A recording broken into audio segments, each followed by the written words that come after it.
on Recognizing Islam and Muslims in Europe and North America series. My name is Jonas Otterbeck. I'm a professor in Islamic Studies at the Institute for the Study of Muslim Civilisations at the Aga Khan University. Thus far, these lectures have discussed the space-making and the political participation of Muslim immigrants to Denmark, the growth of the US-based 5%ers and their key ideas, the changes in the field of European Islamic studies over decades, and in December, the last one, we discussed creativity and the industry of modest fashion, especially Muslim modest fashion, was addressed. Now, this lecture series, Recognizing Islam in Europe and North America, emphasizes that researchers need to, with great detail and theoretical and methodological clarity, acknowledge and illuminate the actual ongoing high diversity production of Islam, highly diverse production of Islam. One such arena that the series has not addressed yet is that of the mosque. In an interview at the inauguration of a new doctoral program in philosophy at Villanova University, Jacques Derrida claimed that, and I quote, "The paradox in the instituting moment of an institution is that at the same time that it starts something new, it also continues something. It's true to the memory of the past, to a heritage, to something we received from the past, from our predecessors, from the culture. If an institute is to be an institution, it must to some extent break with the past, keep the memory of the past, while inaugurating something absolutely new." Now, that was uttered about academic institutions, but what we need to ask ourselves is what is of relevance when we look at religious institutions? How do the initiators of new institutions navigate between expectations based in nostalgia and established dogmas and efficiency, adaptability, and younger generations' taste cultures and their preferences? How do you deal with that? Now, before I introduce this evening's speaker, let me draw your attention to a new book series by the Institute of Ismaili Studies that is called World of Islam. And its latest book is called Beyond the Mosque, Diverse Spaces of Muslim Worship, and is written by a Canadian scholar called Rizwan Mawani. And this is part of an idea that you might be well aware of. The book's called A Short Introduction to by Oxford University Press. Now, this is World of Islam series. There's 2 books out, and that's the general idea, to write the short introduction to books. If you think this is a really good idea, I have some postcards here, and possibly you can take one on your way out. There.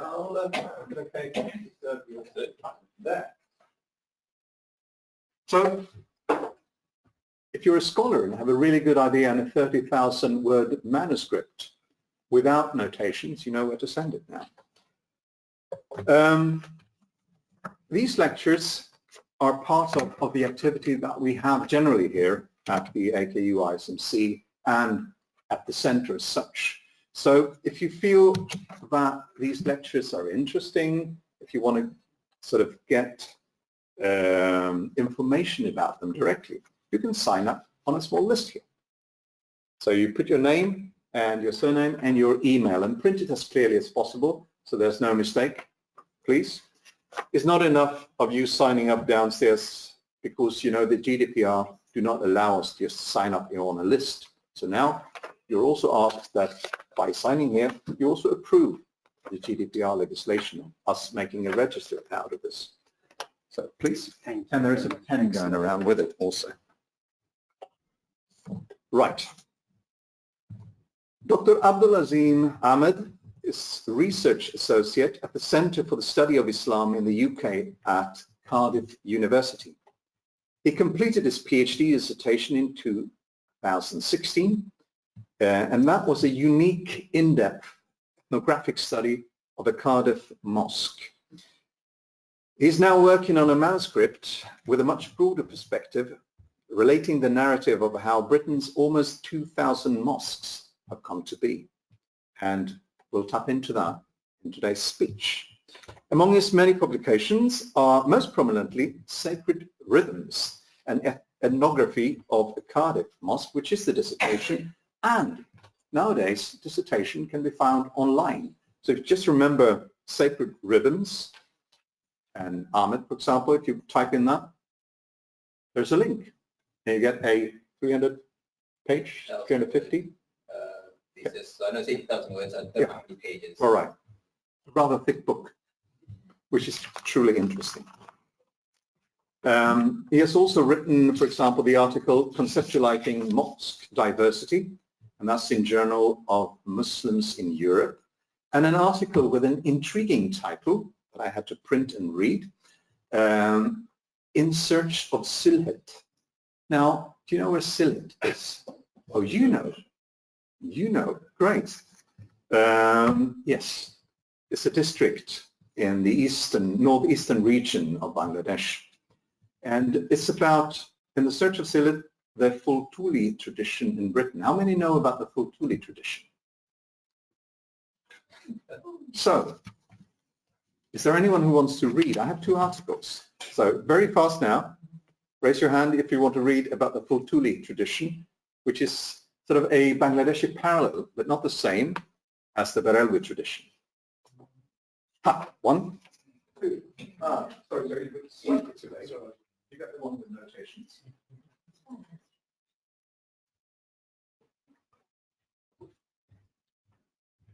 But it's online. I printed it today. Now, before I let you start, we have a different routine that we've found interesting. But I ask a few questions, sort of giving a framework to the talk. So, I'll join you there.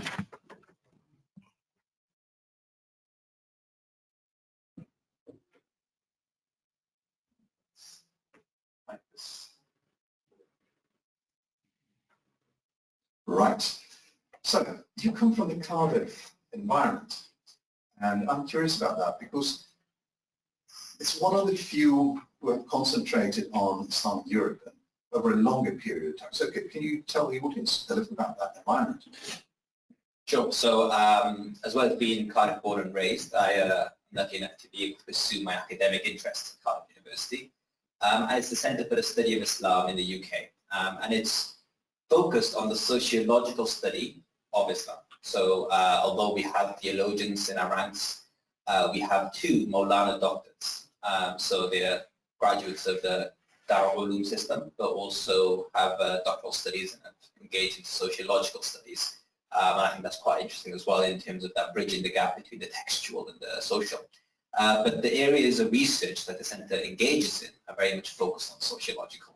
So I look at mosques and Muslim institutions. Some of my colleagues are currently undertaking a project on imams and the role of imams in the UK, mapping their activities, where their training comes from and where they are based. Other projects in the past have looked at chaplaincy, Muslim childhood. We have current doctorate students who are exploring things like religious authority online, post-Rica Sufism, in the past as well, the Dars Nizami, the traditional syllabus of Darul Ulooms in Britain. So it's very much focused on looking at what the contemporary issues are, what the contemporary challenges are. And it's one which I'm very pleased to be part of because it does mean there's a little cohort of scholars, MA students, because it runs a program in the study of Islam in Britain, PhD students as well as postdoctoral researchers, and even then you have several other similar kind of scholars who may be at universities elsewhere, so Trinity St David's, which is in West Wales, or you have some students who are based in Cardiff but studying elsewhere, and it's a nice collegiate research environment which I'm quite thankful for. I think for many scholars it can often feel a bit sort of isolating, but because we have the research centre there, we have the opportunity as well to put scholars down to give talks. It's a nice environment, and I think very similar as well to the kind of vibe I'm picking up here in London. I also feel that the Cardiff environment symbolizes generational shift in a way. Because when I started my Islam and Europe studies in the 90s as a PhD student, and I finished my dissertation in 2000, most people were non-Muslims, and if they were Muslims, they weren't very active Muslims at all, for example. Nowadays, if you go to conferences, and we're organizing Brace here, for example, I would say that 75% of the ones who come into Brace have some sort of Muslim background. Some of them are active Muslims, some of them are sort of have that, just a Muslim background. And that's a generational shift that I've seen. I think that Cardiff was pretty early on doing that. What has that meant for the subject? I think you're right to pick up on that little shift. So this is slightly before my time, but I was involved with the Muslims in Britain Research Network from around nearly 10 years ago. And Sophie, my supervisor, PhD supervisor, she reflected on the same shift, that there was a time when the sociological research taking place on Islam tended to be very much coming from sociologists of religion and reflecting academia, I suppose, at the time as well. They tended to be white and often non-Muslim, sometimes Christian backgrounds. Whereas now you're having a shift, and it's something which I think is broader within the sociology of society as a whole. So thinking of a handbook in qualitative research by Benzing and Lincoln, they talk about the fourth wave, the fourth moment of sociological research, tracing some of the historical moments, moving from the kind of surge of objectivity, which was sometimes the characteristic of early anthropological and sociological studies, towards a more reflexive turn. The current moment, the fourth moment, which they identify, is one where the research participants become active agents in producing research. So this involves Muslims producing research, sociological research on Islam, but also means Native American communities, for example, First Nation communities in America, turning the ethnographic lens either upon themselves as communities or upon the societies in which they find themselves minorities within. So I think that's characteristic of sociology as a whole. But I think the interesting and I think more kind of insightful thing coming out of this type of research is the challenge of access.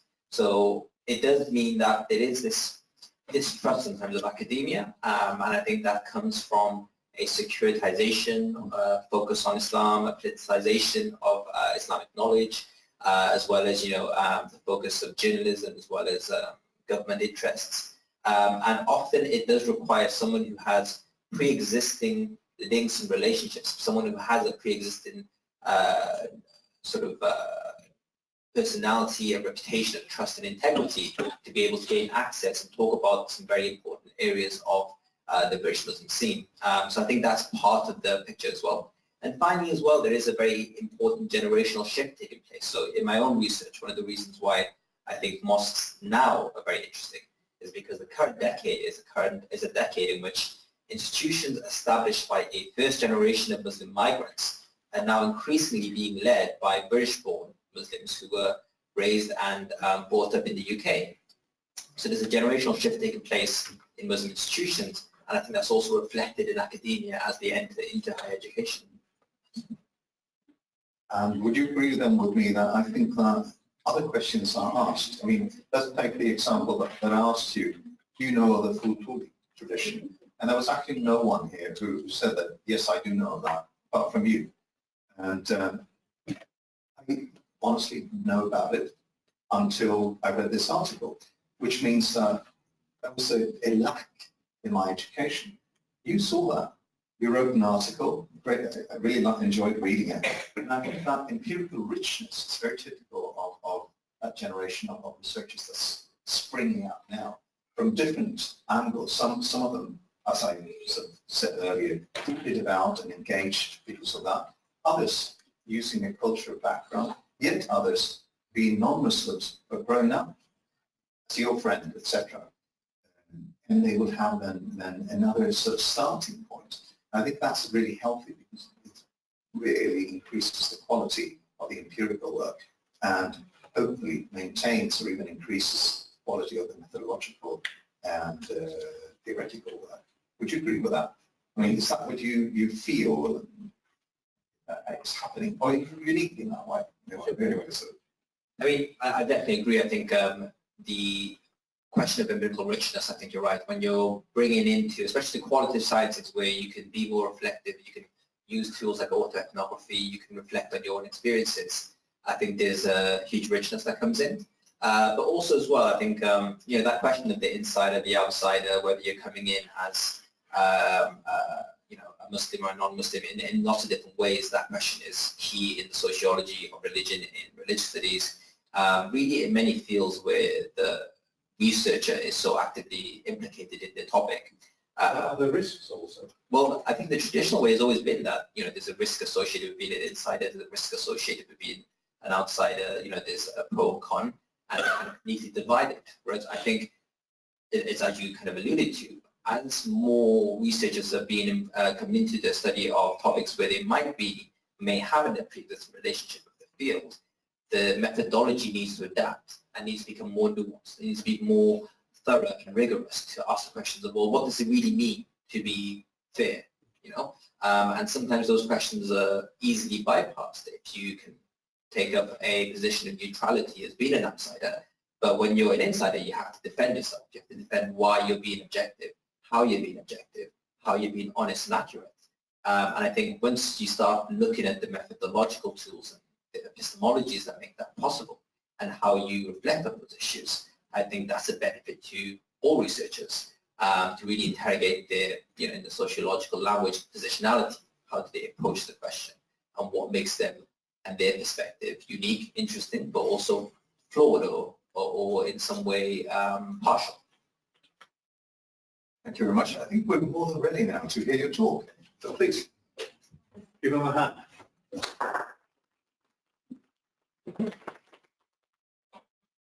So am I right in saying that I have 40 minutes or so? Yeah.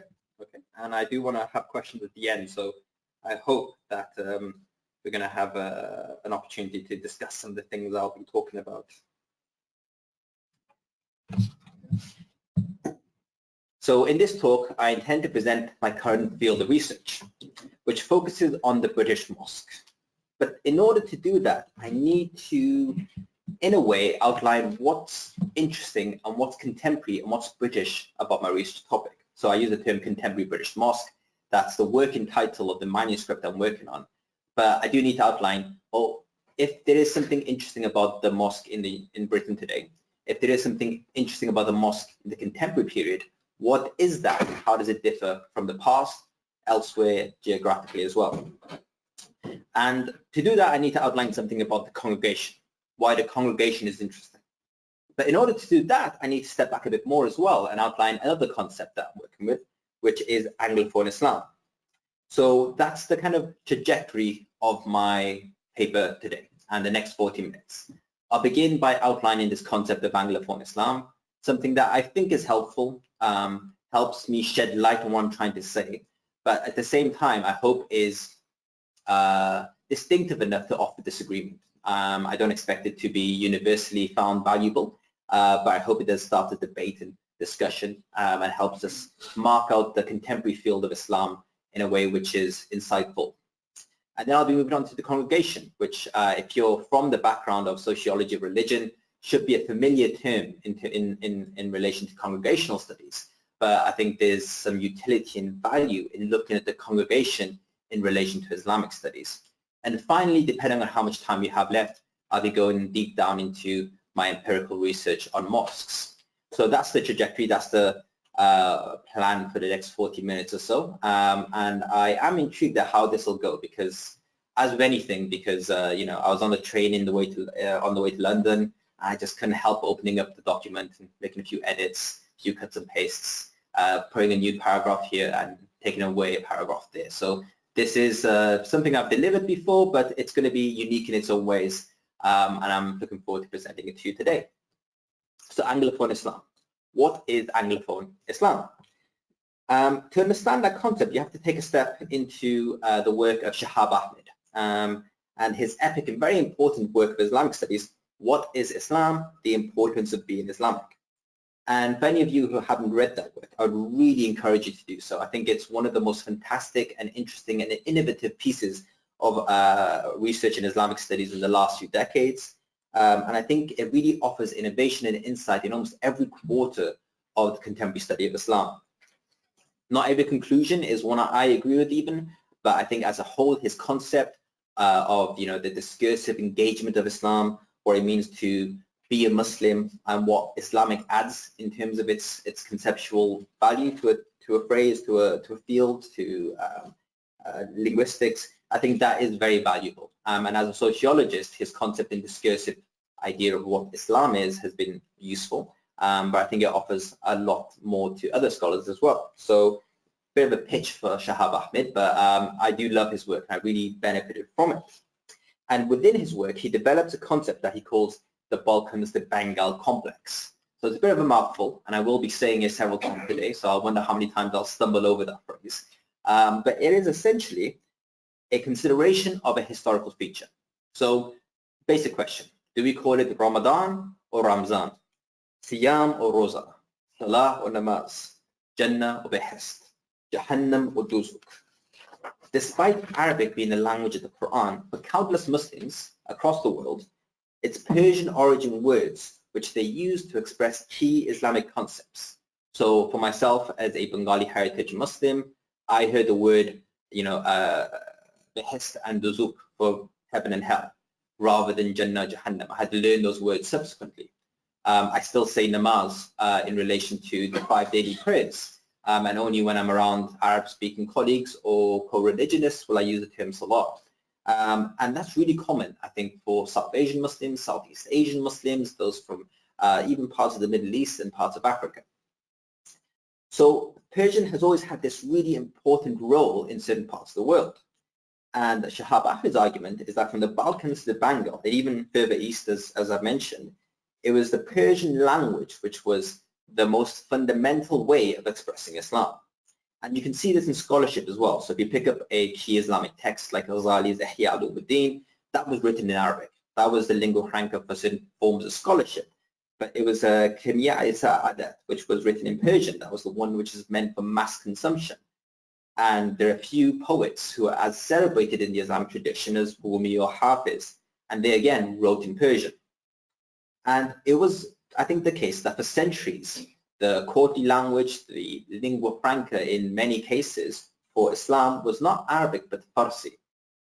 Now Marshall Hodgson, he calls this civilizational expanse Persianate. Shahab Ahmed calls it the Balkans of Bengal complex. And Ahmed calls upon another idea, this Greek idea, the paideia, which is a term for your syllabus or curriculum, the kind of terms, languages, resources you're taught and brought up in. And he argues that essentially for the Muslim in the Balkans of Bengal complex, there was a shared paideia, a shared syllabus. And it was within the syllabus that they were raised and understood Islam. And it was within this paradigm that they disagreed, disavowed, and communicated key ideas. So for the Gunpowder empires of Islam, many of the things that they considered Islamic, for example, wine poetry, celebrating the festivals of Jewish and Christian traditions, celebrating the saints, which might be Hindu in origin or otherwise. They didn't do this in spite of their Islam, as Hodgson implies with his Islamic and Islamic cut division, but they did it because of Islam. That's Ahmed's key argument throughout his book. How do people do things which are on the side of it from a textual perspective, maybe contradictory to Islam, for example, celebrating, valorizing, or drinking wine? How do they bring that into the fold of understanding through an Islamic perspective?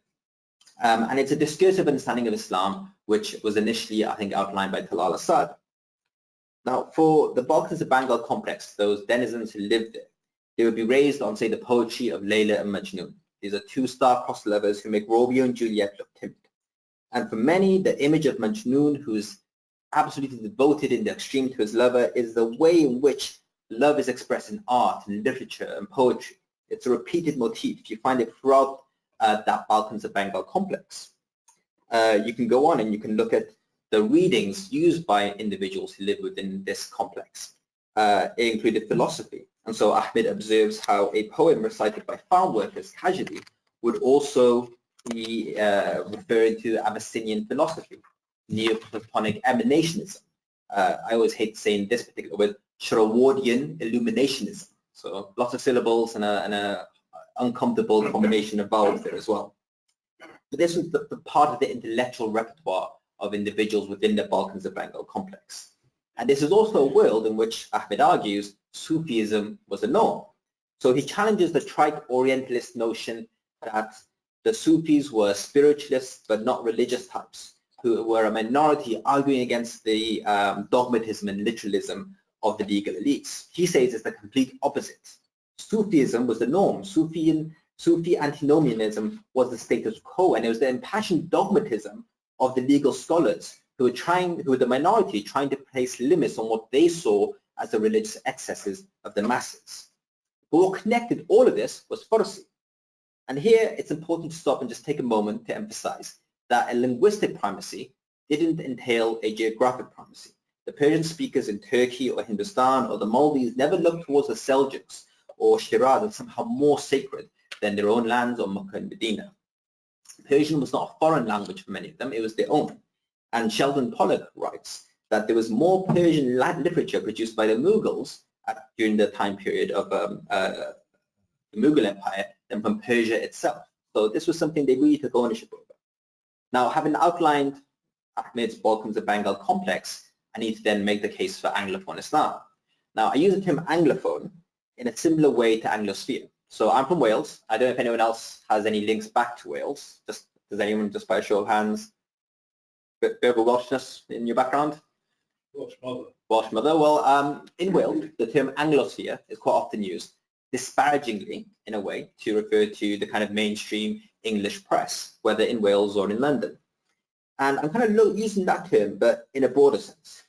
And I'm suggesting something which is quite wide in its geographic scope, the Anglophone world.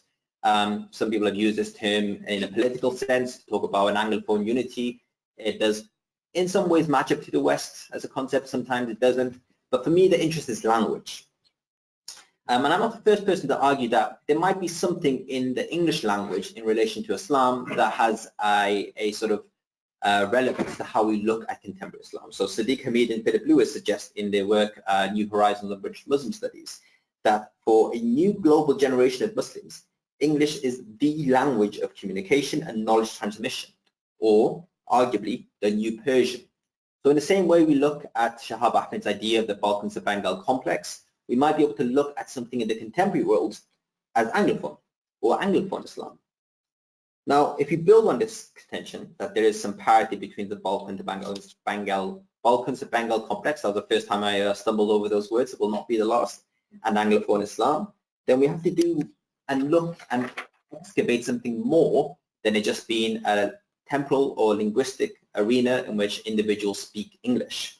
It must be, and I'm quoting from Shahab Ahmed's definition of the Balkans of Bengal complex, a common paradigm of Islamic life and thought by which Muslims and others imagine, conceptualize, valorize, articulate, and give mutually communicable meaning to their lives in terms of Islam.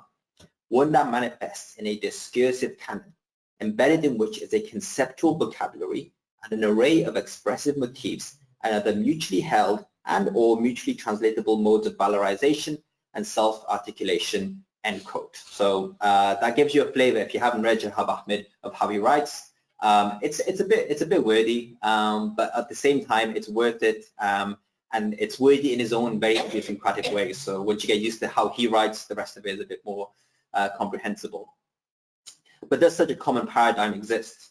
Now, I believe so. But in order to truly answer that question, we do need a multidisciplinary approach, grounded in both the textual and social in terms of research in Islamic studies.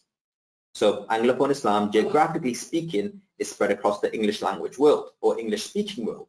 So some of these might be places where English is the primary language of communication, Britain, North America, Australia, or spoken in some other capacity. Now this is the interesting part. Of course, it includes parts of Europe where, you know, literacy in English is high, even if it's not the primary language. And it also includes most of the former empire colonies of the empire. So South Asia, Bangladesh, Pakistan, India, parts of the Middle East. The world of the Anglophone is a kind of legacy of the British Empire in the same way that the Persian-speaking world was very much a legacy of the Mongol conquest and the Mongol empires. It created these networks, it created these spaces, for good or for evil. And the pull of the Anglosphere and Anglophone Islam can be seen in the emphasis on translation. And I use translation here in the broadest sense of the word, the movement across linguistic boundaries. So a colleague of mine down in Cardiff University, Dr. Riaz Timol, he researches the Tablighi Jamaat, a very activist movement. And he looks at how this movement, which was founded in South Asia, was able to re-establish itself in Britain and flourished in this new context. So that's an example of translation of a religious movement. Another colleague, Dr. Harun Sidat, he looked at, as I mentioned during the introduction, the Darsi Nizami. So this is the syllabus of Darul Ulooms, the Deobandi Darul Ulooms predominantly, but not exclusively. It was an Ottoman syllabus. I think it was adapted in parts of the Mughal Empire, eventually became used by the Deobandi movement as a way of training scholars, and now it's made its way to Britain in over 22, possibly significantly more than that, Darul Ulooms, which teach that particular syllabus. And again, it's looking at the ways in which it's been changed, adapted, what's being kept, the idea of tradition, and how it's being translated into a new context with the same works which are used in the syllabus, but in English. And it's also seen in scholars, international Muslim scholars who make themselves accessible in English. Now, this might be by learning English, for example, the way in which Muhammad al-Yaqubi did, or it might be by adopting an English-speaking protege, in the same way that Abdullah bin Bayer has Hamza Yusuf. The investment of Muslim philanthropists into British university study in Islam, whether it's Prince Al-Walid bin Talal at the Centre for Islam in the Contemporary World in Edinburgh, or closer to home for myself, Yusuf Jamil and his Centre for the Study of Islam in the UK, or Azman Hashim and the funding towards the Oxford Centre for Islamic Studies, we very often see this motif, this pattern, which is to be relevant in the Islamic world today needs one to be relevant in English.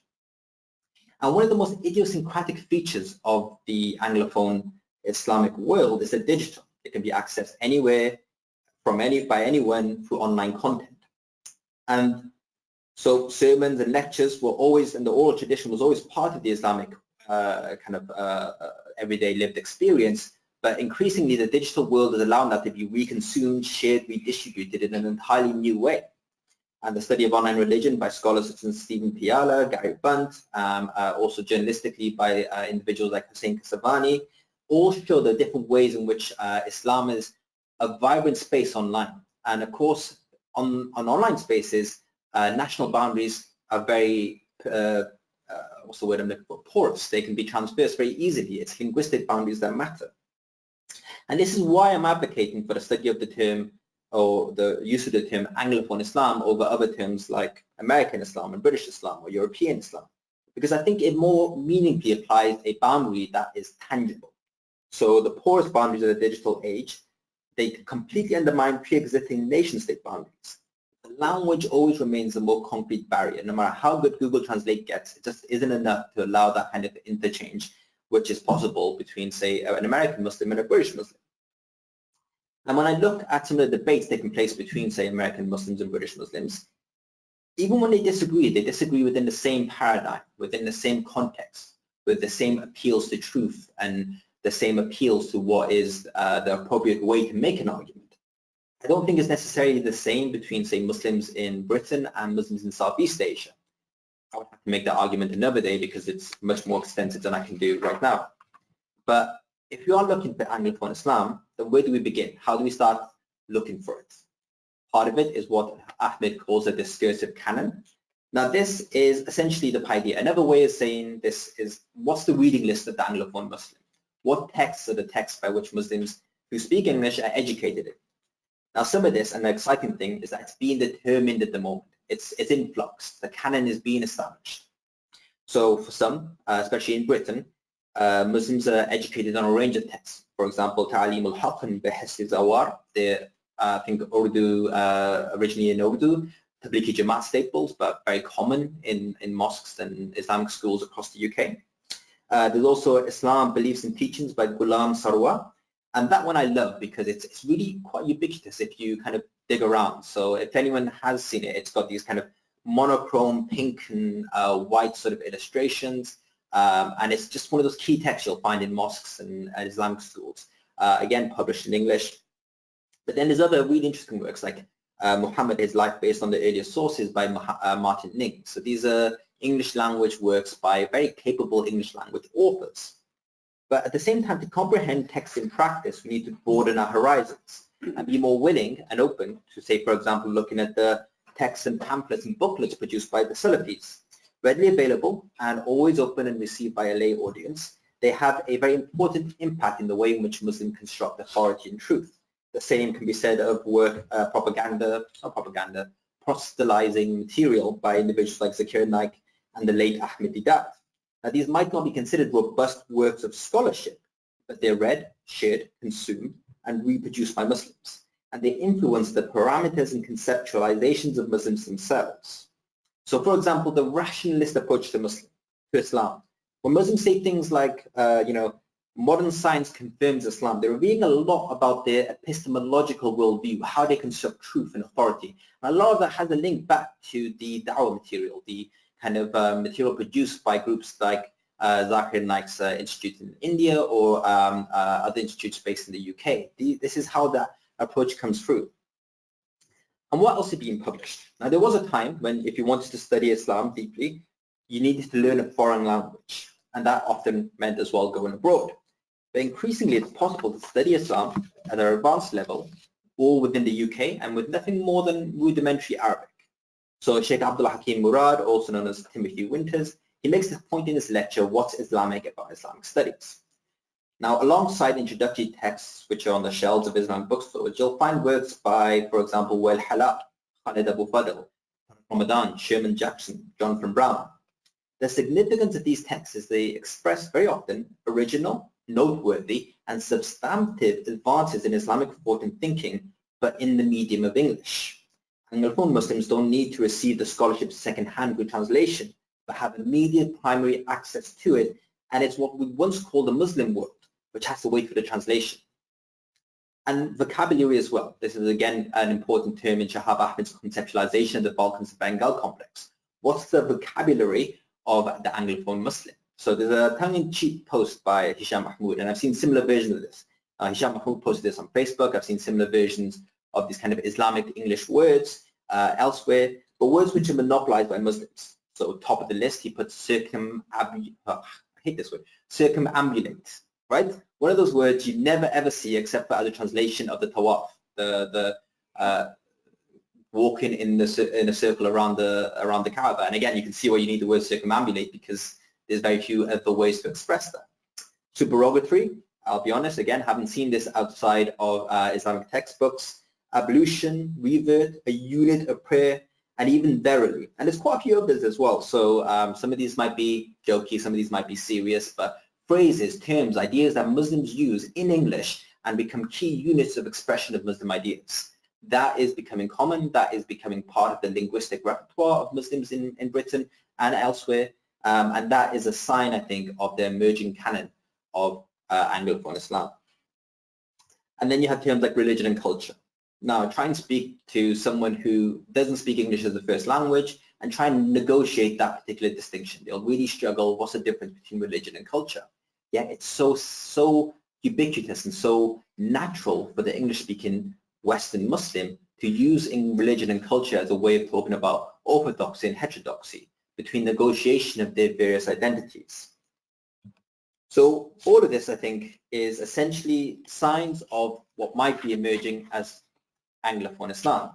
But there's also other things we need to look for, which is the experience of being a minority, the experience of moving from one country to another, the experience of re-establishing Islam in a new context in diaspora in the face of new challenges, social challenges. And that's where we can move on to the congregation. So this is where we move on to the second part of the three key things I want to talk about: Anglophone Islam, the congregation, and mosques. Because if we're looking also about the common paradigms of Islamic life and something being distinctive about Anglophone Islam in the West, then we have to look at those ways of doing religion together. So the study of congregations in the sociology of religion has generally been the study of Christian congregations. Not exclusively, but certainly by and large that's been the case. So if you want a good sense of the kind of scholarship produced in the study of congregations congregational studies. They're kind of free synthesizing works you can look to. James Hopewell's 1987 posthumous study, which is called Congregation Stories and Structures. There's also a collected, edited book by Nancy Ammerman, Studying Congregations, which is 1998.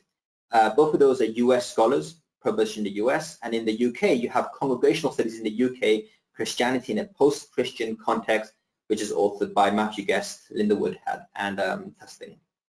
And that was 2004. So these three works are synthesizing. They look at the broad field in 3 different decades, 2 in the US, 1 in the UK. So they're a good way of getting a good sense of the broad field of congregational studies. And the takeaway from this field, however, I'm going to try and condense down 3 books and several hundreds of studies into a sentence or 2, is that the congregation is a particular way of doing religion together. It's unique and it's interesting, and it's also quite prominent in the European context for Christians. Especially in Christianity, it's the primary way of doing religion together. Not the only way, but certainly the primary way. And what I'd like to argue is that it's becoming the most dominant form of religious communal organizing amongst Muslims in Britain, and I think as well I could argue, although I have not the fieldwork nor the literature to back me up on this, in the Anglophone context, especially in diaspora, so America, Europe. And in trying to argue then that Muslims are organizing congregationally, I do need to take a second to just make the case that I'm not carelessly applying a Christian term to Muslims. So colleague Niels Winding, he wrote about churchification, the way in which Christian terms, expectations, ideas are just placed onto Muslims in this very, very careless and haphazard way, so that people expect mosques to operate like churches, priests to be similar to imams, and that just isn't the case. So how can I prove to you that I'm not doing the same here when I speak about congregations? Well, I want to just excavate, if possible, the history and the theological presence of the term and means of congregational organizing in Islam, and then looking at the contemporary period. So first of all, Ammerman argues, Nancy Ammerman, sociologist of religion from America and a very big name in Christian congregational studies, that the congregation emerges whenever a religion is in diaspora, and that something like the congregation can stand alongside families to sustain a religious tradition that gets little support from the rest of culture. So it's a real minority thing.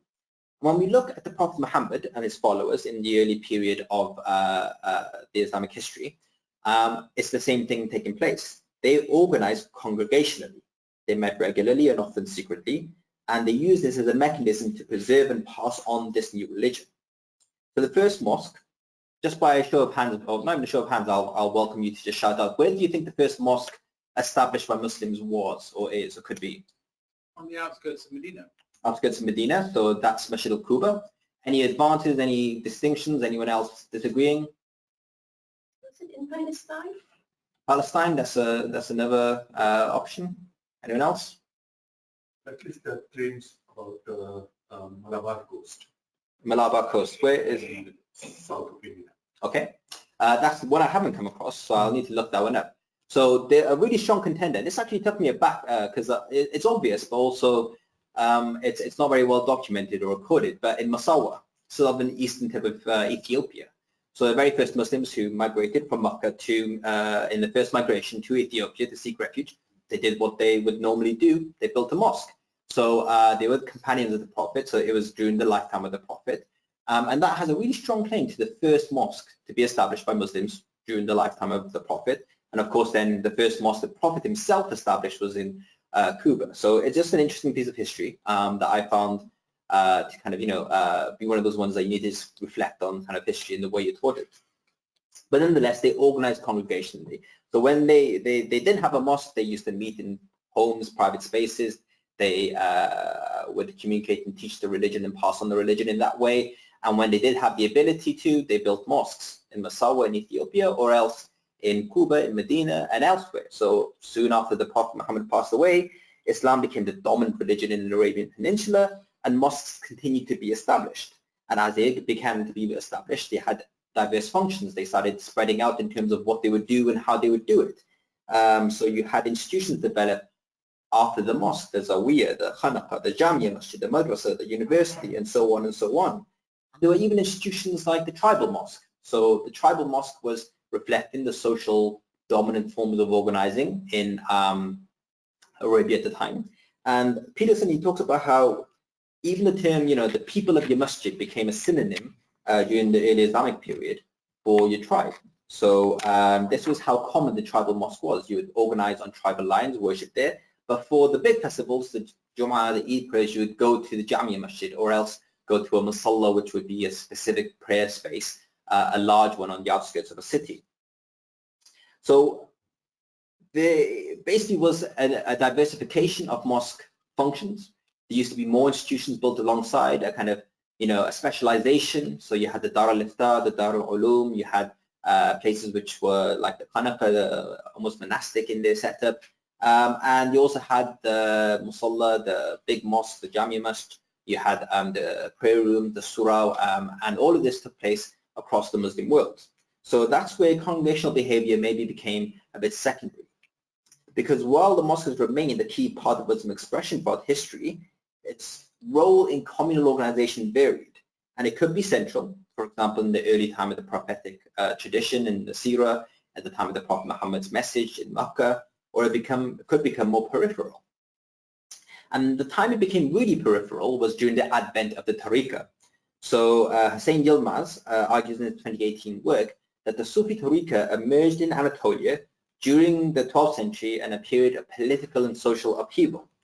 And essentially you had this framework where there was political uncertainty, lots of varying and competing religious epistemologies, and the Tariqa really became the framework for religious communal organizing at that point. And that's how, as well, Sufism became the dominant paradigm, as Shahab Ahmed argues. And for me as well, if I kind of look at the Balkans of Bengal complex, which is a period that Shahab Ahmed argues exists from 1350 to 1850, and you look at the growth of the Tariqa, the two really, I think, go hand in hand. The Tariqa was the dominant means by which Muslims did communal religious organizing for a very good chunk of the last millennium. And in places like Britain, America, Australia, and parts of Europe, where Muslims have now found themselves detached from historical institutions in the Muslim world, and with the minority that's the aspiring context, Sufi groups have generally struggled to maintain the legitimacy of the Tariqa. So while it's remained present, it's required reinvention. And it's led to what Sedgwick calls post-Tariqa Sufism. And it's a phenomenon which one of my colleagues in Cardiff University, a doctoral student called Aisha Khan, is researching, the post-Tariqa Sufi movement.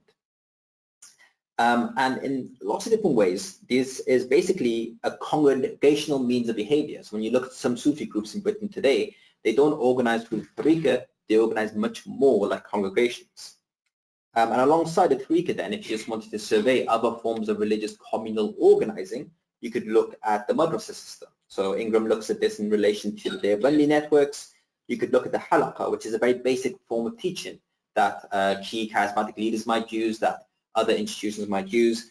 There are also idiosyncratic ways of doing religion together. So for example, the Muslim Brotherhood have the Usra system, which is its own unique way of doing religion communally to create networks, to create boundaries, to create brotherhoods, and create a means of communicating, of doing tarbiyah, religious socialization. So in that little historical and theological survey, the kind of case I want to make is that organizing congregationally is not just a de facto normal thing that Muslims would do.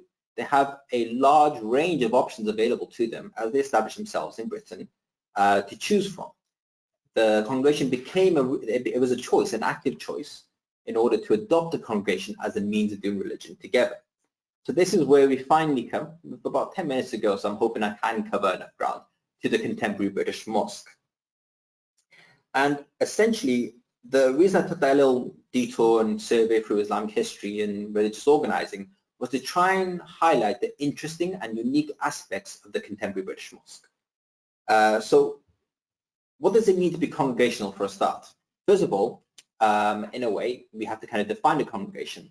I'm going to be hesitant in this definition simply because I think it's still something that needs to be fleshed out. There are very rich definitions of the Christian congregation out there by different scholars.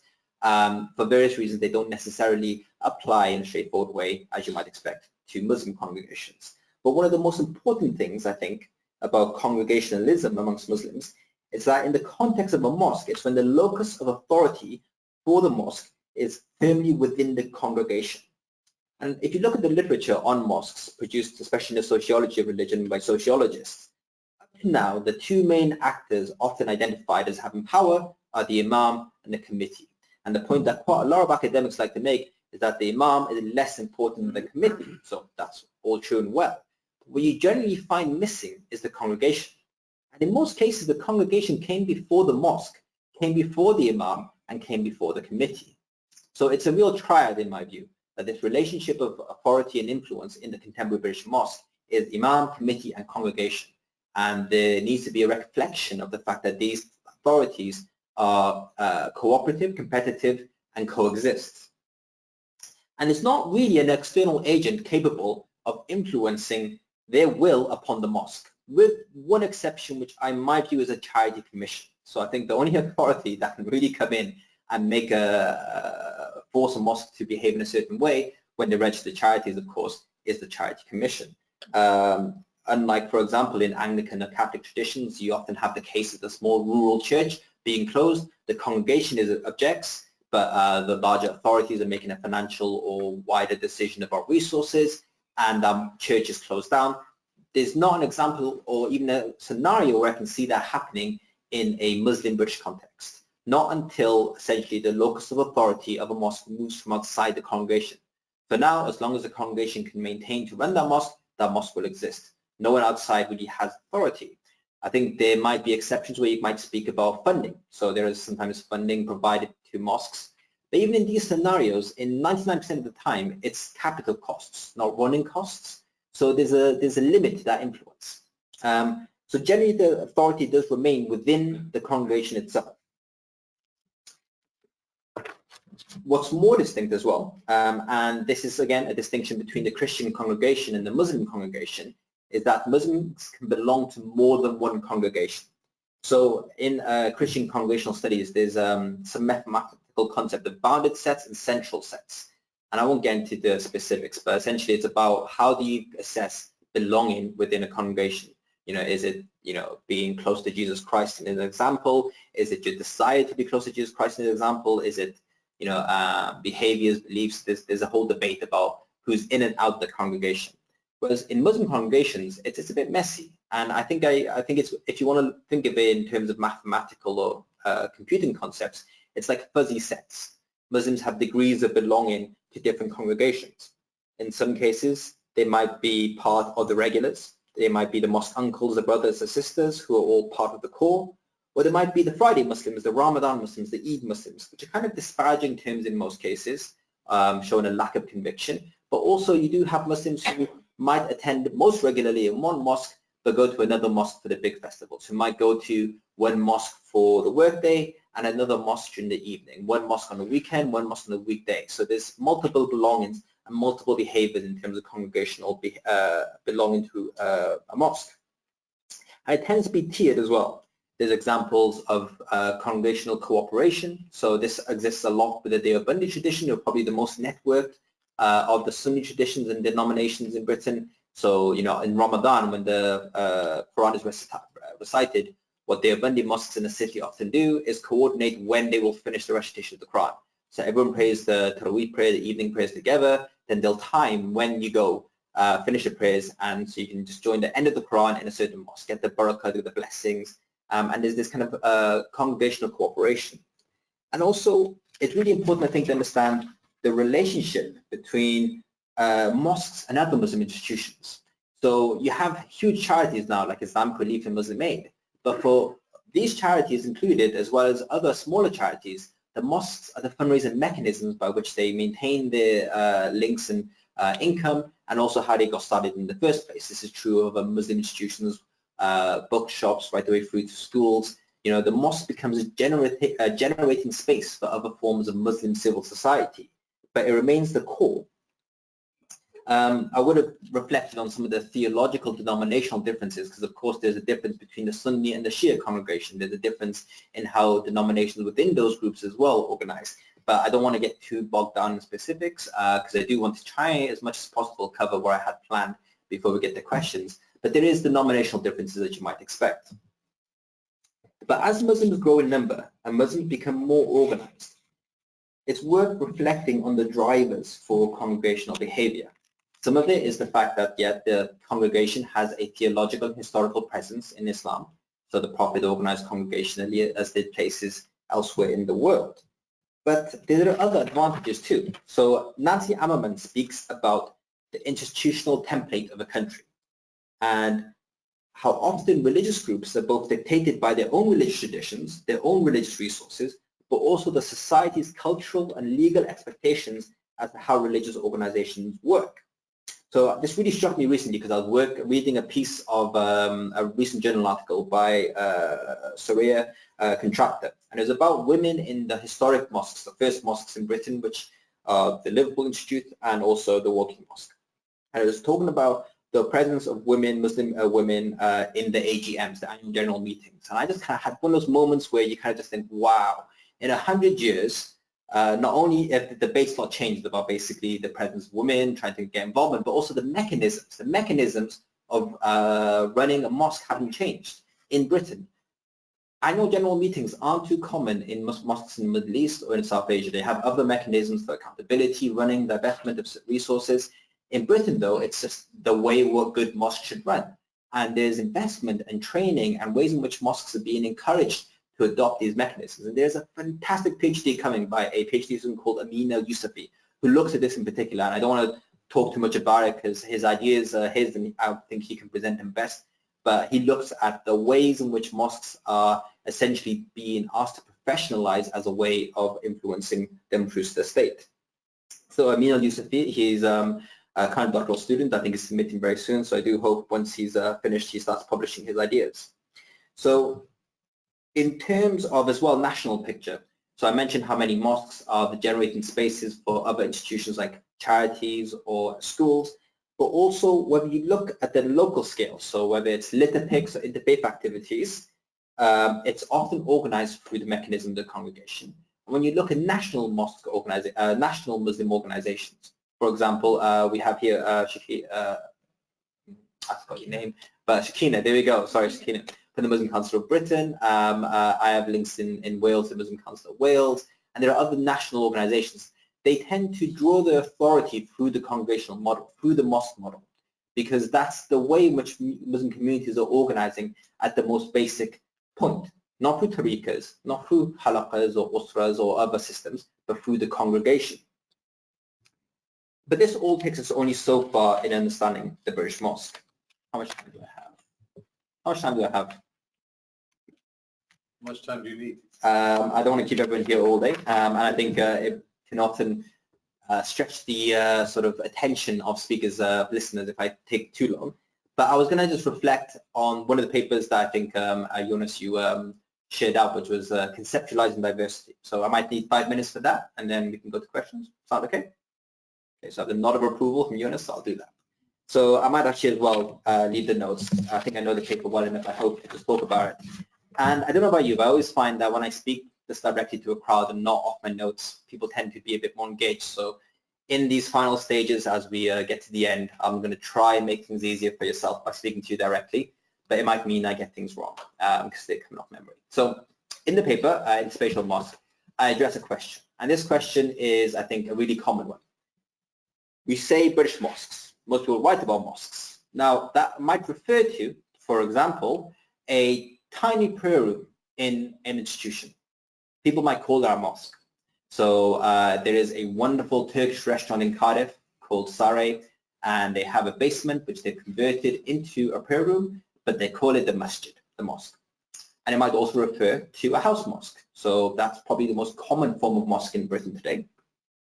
And it might refer to a purpose-built institution which has an on-site gym, a cafe, has huge facilities and huge spaces and a library. And if you're really, really lucky, it might even have parking. So you have this huge diversity of what the mosque is referring to.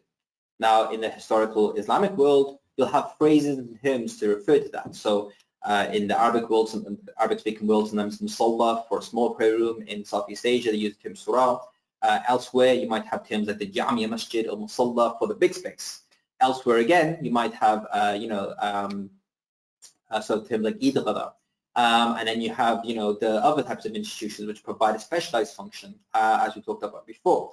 And actually, the book that Jonas referred to earlier, Beyond the Mosque, it's a good description of those types of institutions in the Muslim world. So in Britain, you haven't got that language yet. We just say mosque. And likewise, again, to not try and compare too often to Christianity, but in Christianity, if I said to you, church, chapel, cathedral, you'll get a sense of not only size, but denomination, function, purpose, what's going on there. You'll get a sense of all that. We don't have that in Islam, in the Anglophone Islamic context. Not yet. I think it's emerging, and that's the argument I make in the paper. And I try and describe the function through a kind of mapping onto Islamic legal terms. So you have these terms, fard, kifaya, and sunnah. So fard are the individual obligations that every individual Muslim is responsible for, primary amongst them, of course, the daily prayer. You have also the fard kifaya. Now, these are the communal responsibilities which as a community you must fulfill. If you don't fulfill them, you're all responsible and held blameworthy. If some of you fulfill them, then the responsibility for the whole is relieved. Sunnah is can mean several things. It means the example of the Prophet. It means his lived tradition, the basis of all morality, ethics, and legality in Islam. But it can also mean recommended acts, acts which are not obligatory, but which are encouraged, but not blameworthy if you leave them. And I try and map mosques according to this model. These are not terms necessarily Muslims will use themselves in describing these institutions, but it does help us think about what activities take place there. So you have the Fard mosque. Now you might call this a musalla, and there's a reason I don't call it musalla, because if you look at the Sunni theological text, the main difference between a musalla and a masjid is nothing to do with the prayers, what takes place there, function. It's about whether it's privately owned or publicly owned. If it's owned for a waqf and a mosque for in perpetuity, forever, then it's a mosque. If it's privately owned, it's a musalla. And you could do all 5 daily prayers in a musalla and it would never become a mosque in that definition. And you could do only a few prayers in a publicly owned masjid and it would still be a masjid, not a musalla. So there is a bit of a distinction between the theological usage and the contemporary usage. But essentially a fard mosque is where prayer rooms, where the individual responsibility of Muslims is primarily there to be established. And when you look at the early Muslim communities, tends to be that before there were mosques, there were prayer rooms. Lascars and Muslims who had settled in the area might just choose a living room of a colleague or a friend who's got a big house. That's our prayer room. That's where we go to do our individual responsibilities. Maybe we'll pray together, maybe we won't, but that's where we do it.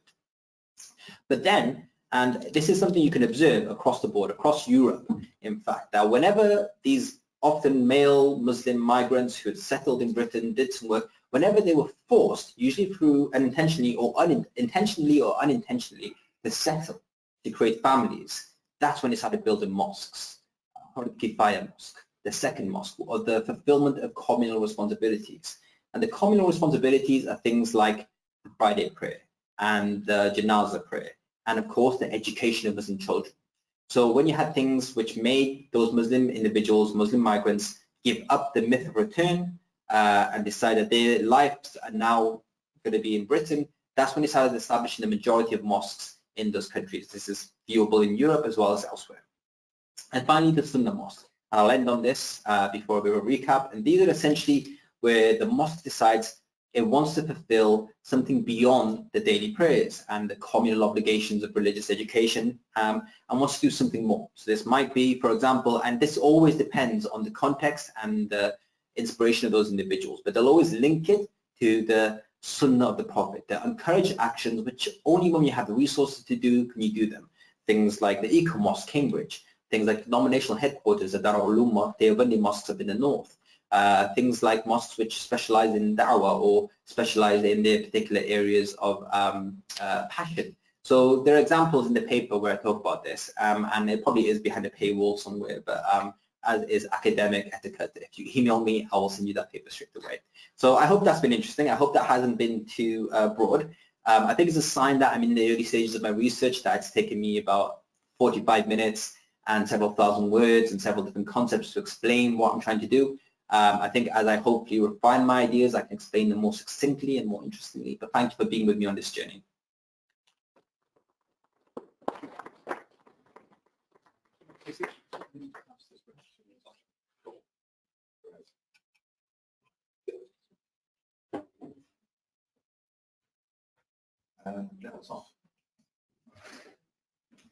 Well, how many mean?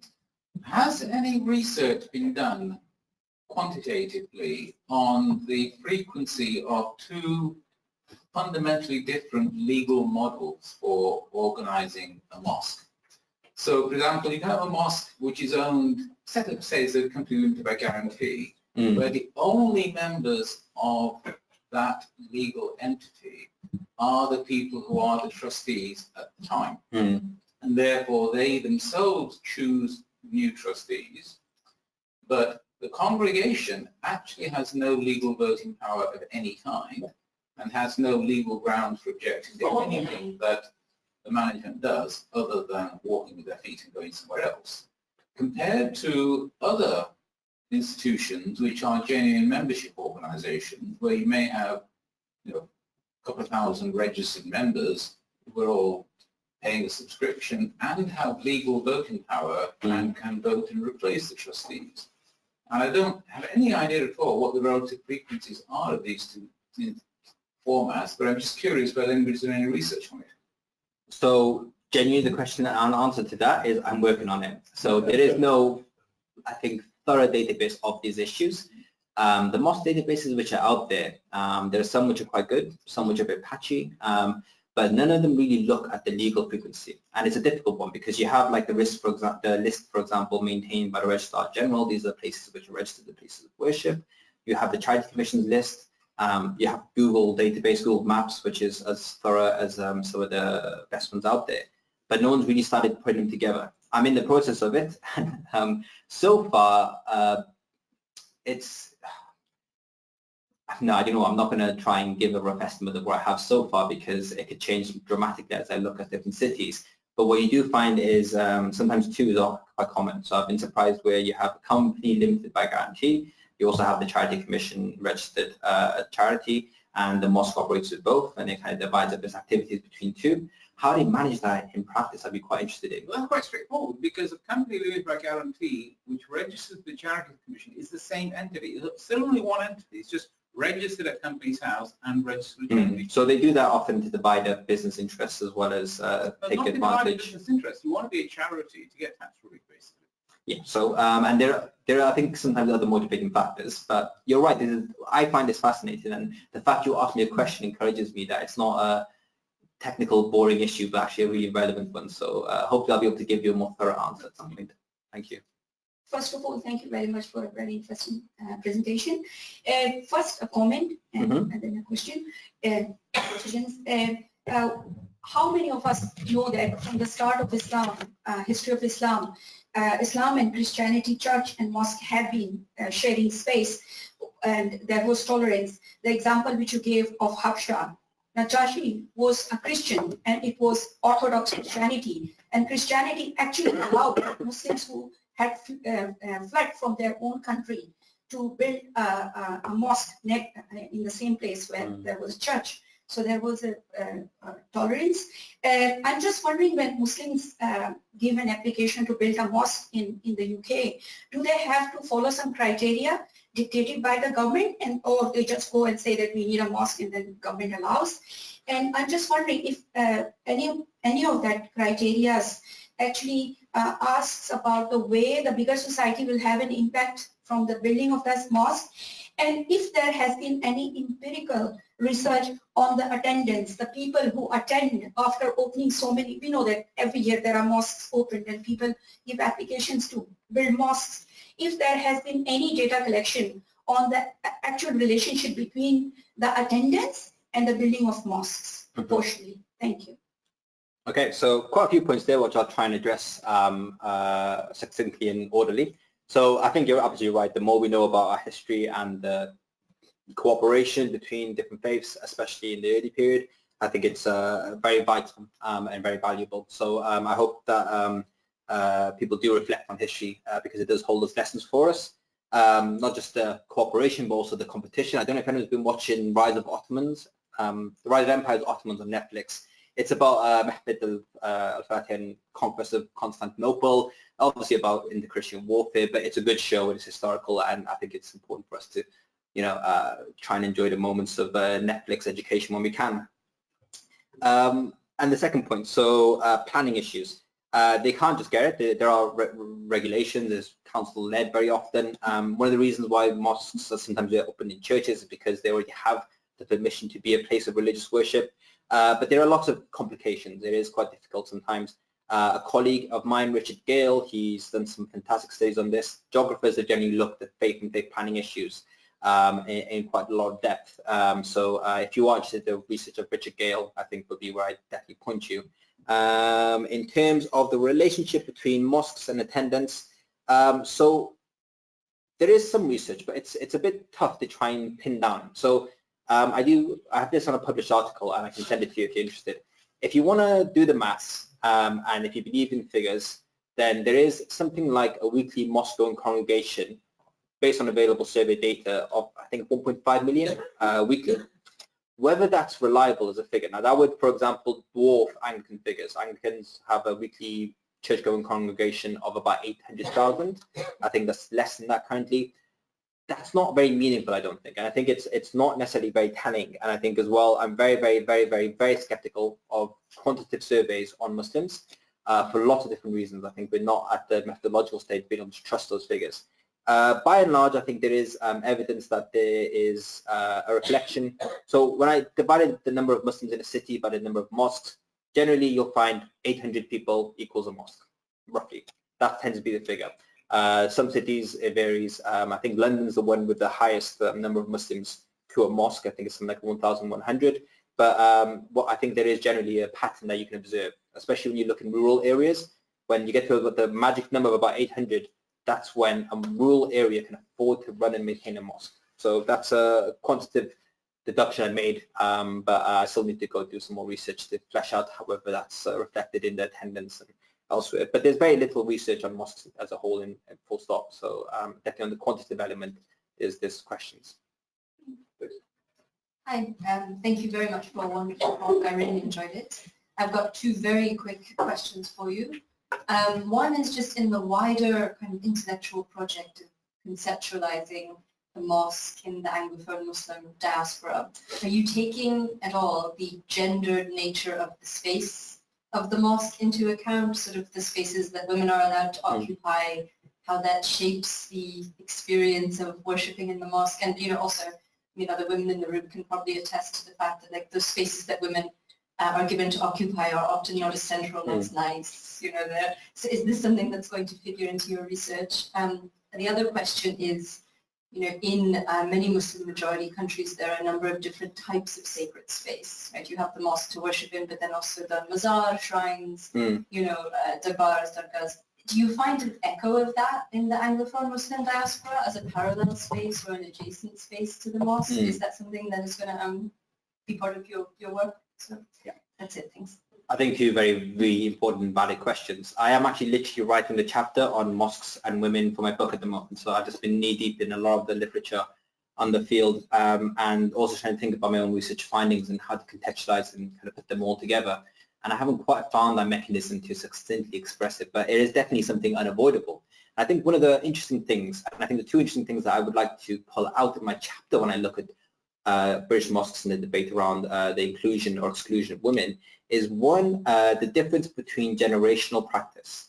So the first generation of Muslim migrant women tended not to really care too much about the mosque, especially from South Asia, because historically they wouldn't have had any participation in that particular space. You had sometimes domestic rituals which they would be engaged in, but that really changes when you start looking at this British-born generation. They're really demanding access to mosques and they're really pushing on that element and they're finding lots of ways around that. So if, for example, they can't find a space within mosques currently, they will work to create another mosque with co-religionists. Sometimes there's also obviously campaigns for women-led mosques. So it's really interesting to see the generational shift. And also I think this is one where that axis of religion and culture comes out. So very often the claim is made that theologically there is no bar to women to the mosque and that the prohibition is a cultural prohibition. So I'm not a theologian, I'm not going to really look into that too much, but I think it's quite telling that that's the language used to express heterodoxy and orthodoxy. So that was, I think, a really interesting perspective, a question at least, that I would want to give a better answer to. and you're talking about other sacred spaces. So not just because I'm from Wales, I genuinely think Snowdon is a Muslim sacred site. I genuinely, this is a kind of running joke amongst British Muslims that it's a rite of passage. So every Islamic society and Muslim charity will at one point do a climb up Snowdon. So I'm going to pitch down that Snowdon is a site. And also there's a mosque opened in Snowdonia just recently, and there's like a population of 23 Muslims, but it's for those passing pilgrims. But Wales is genuinely, and often different parts of the rural landscape, is used as a place of retreat. So if you look up the UK-based Muslim retreats, often by Sufi groups, Wales, the Highlands, parts of Scotland, the Lake District, is used in this way. So there's this sacralization, I think, of the countryside. Definitely, I think as well, there's an attempt at the history of Muslims in terms of Muslim sacred sites. So colleagues I know are engaging in trying to locate Quilliam's grave, Abdullah Quilliam, because he's such an important figure for the history of Muslims. You also have as well, I think there is a, it's in Birmingham somewhere, I always forget, Ghulam Sharif? No, Gamkol Sharif. So I think they say that's the first saintly site, grave site that's used in contemporary British Muslim kind of sacralization. So I think that is happening, and it'd be interesting to see other spaces and how they're sacralized as well, because I think that is something we tend to sometimes overlook, sort of what's in the sociological term called third spaces, other spaces of meaning and attachment. Thank you very much. In your research, to what extent have you found that the practice and culture of mosques varies according to the dominant ethnic group in the congregation, whether they're Bangladeshi or Turkish or Pakistani?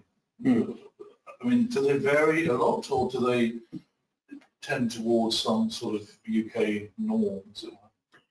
You're definitely right. I mean, there is a very common criticism made of mono-ethnic mosques. Now, often that term is used not necessarily as a reflection of the congregation, because the congregation even very rarely is mono-ethnic, but actually a reflection of the committee, the imam, and also language used by the committee and the imam in expression of Islam. So, for example, if you have the full-to-lead paper, and I can email it to you, Bangladeshi full-to-lead mosques tend to maintain a really mono-ethnic background and approach, really emphasize the Bengali language and emphasize Hanafi expression of Islam, rooted in the full-to-lead Sufi tradition, and they're very resistant to any change of that or accommodation of difference.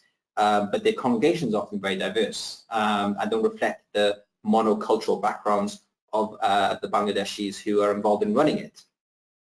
Part of the reason I mentioned that tribal mosque issue is because part of me wants to defend as well those monocultural ethnic spaces, because I'm recognizing that the generation who established these spaces, you know, they paid their dues, they built the mosques, they're kind of close to retirement, they haven't got many years left on earth. You know, I'm just like, let them enjoy their retirement homes, pass away, we can deal with it once they've kind of, you know, moved past it. We have enough resources, space, and capability to create other spaces, you know, just let the old men retire. That's how I kind of feel. That's part of my sort of inclination towards it. But there is a massive ethnic and religious link between, you know, the representation of what's the word I'm looking for? The manifestation and reproduction of Islam is obviously very ethnically contingent. But I guess the interesting thing is when it isn't. And I think there is a emergence of what you might call an ecumenical mosque, ones which are intentionally trying to establish themselves as being open of different diversities and ethnic diversities and open to different religious practices. So there is a concerted effort in certain mosques to do this, and it's just interesting to see the strategies used. So in one mosque I looked at in Wales, they use the Welsh language as a way not to advantage or give primacy to any particular ethnicity. So everyone's kind of equally distant or close to the Welsh language in Wales as migrant communities. So by using Welsh in signage and terms and on doors, it's a way of, one, expressing a belonging to Wales, but two, as well, kind of negotiating the tendencies of, you know, Arabs wanting Arabic and, you know, Pakistanis wanting Urdu and so on and so on. So I think the ecumenical mosque is an emergent feature of the contemporary scene, and I think that is going to be more common as they shift hands from the first generation to second generation Muslims. My name is Sarah. I'm from Reunion Island. I'm half Christian, half Muslim, and I'm learning, South Kensington, there's Ismailia Mosque, and there is one in Romford Road called Ismailia, and the other one called in Newbridge Road is only for Shia. Why is that? If you are a Muslim, you go to this mosque and you don't feel welcome. There are lots of different types of mosques, so I didn't really touch on the denominational differences. But for example, you have like congregational halls in the Shia tradition, which are used for kind of idiosyncratic Shia practices, and then amongst Sunnis as well, you'll have certain mosques, especially emerging from the Rica element, where they try and not be like a mosque. It's hard not to call them a mosque because they do the daily prayers, but they all intentionally provide themselves as different spaces, welcoming spaces, inclusive spaces outside of the traditional mosque context. I don't think I can really comment on particular mosques as much as I've tried. I haven't visited every mosque in Britain, and I tried to do it in Wales, but there's 2,000 plus mosques. But I think it's interesting to see that you have got this diversity of mosque practices. I think that's the conceptual kind of framework that I was trying to talk about earlier. I've tried to describe these differences.